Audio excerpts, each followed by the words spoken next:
फिक्र में अब बिहार की पॉलिटिकल फाइल खोलते हैं, जिसमें पक्ष और विपक्ष दोनों थोड़े थोड़े परेशान हैं। और परेशानी की वजह है चुनाव आयोग का एक आदेश, जिसमें कहा गया कि बिहार के 8 करोड़ मतदाताओं का रीवेरिफिकेशन होगा। और इन्हीं परेशानियों के बीच सत्ता पक्ष ने राजनीतिक एकता का मैसेज देने वाला एक पोस्ट जारी किया। इसमें पीएम मोदी और नीतीश कुमार दोनों हैं।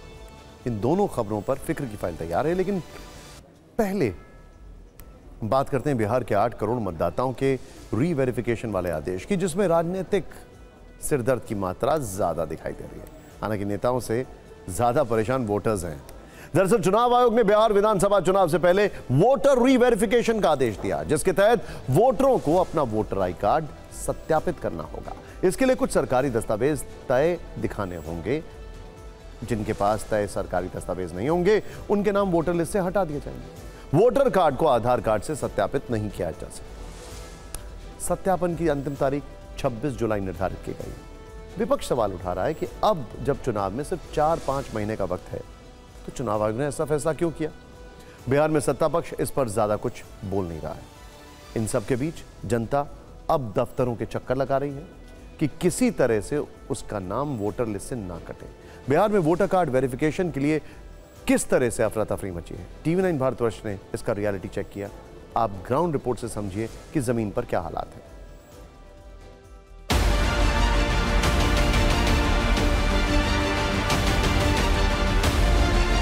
2003 के बाद जो वोटर बने हैं उनको जन्म प्रमाण पत्र और जन्म स्थान का प्रमाण पत्र देना होगा। आपको भी और आपको अपने पिताजी का भी है? नहीं है।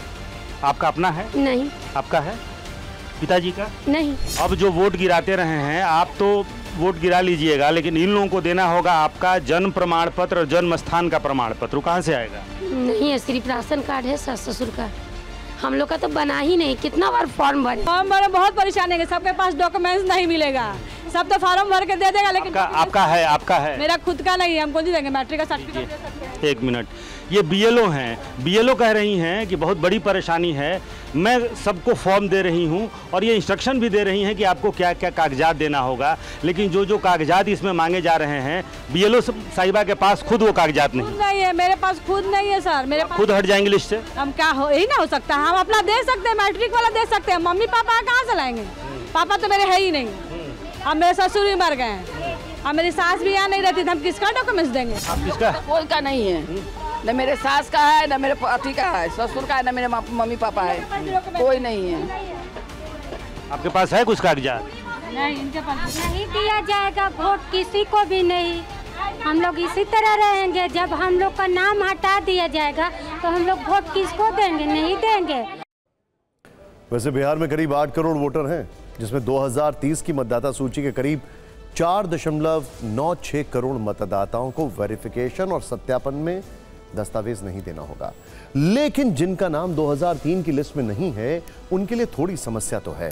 वैसे कल आरजेडी नेता तेजस्वी यादव ने एक वीडियो भी रिलीज किया, जिसमें वो पत्रकार बनकर अपने ही नेताओं से मतदाताओं के वेरिफिकेशन वाले आदेश पर सवाल कर रहे थे।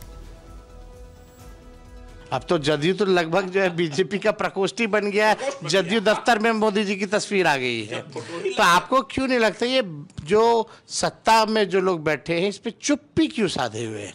इसलिए कि उनके मन की बात हो रही है, वही तो कर चुनाव, यानी मतलब साजिश उन्हीं की है, तो अपनी साजिश के खिलाफ वो क्या बोलेंगे? क्या बोलेंगे? और वही लोग तो करवा रहे हैं। अभी चुनाव आयोग का जो फैसला हो रहा है, जो निर्णय, जो क्वेश्चन बन रहा है, ये तो बना रहा है बीजेपी के दफ्तर में बन रही है। तो इनके साजिशों को हम लोगों को मुंह तोड़ जवाब देना है। इलेक्शन कमीशन तो बीजेपी का प्रकोष्ठ बन के रह गया है, पपेट बन करके रह गया। अभी तक हम लोगों को समय नहीं दिया है मिलने का।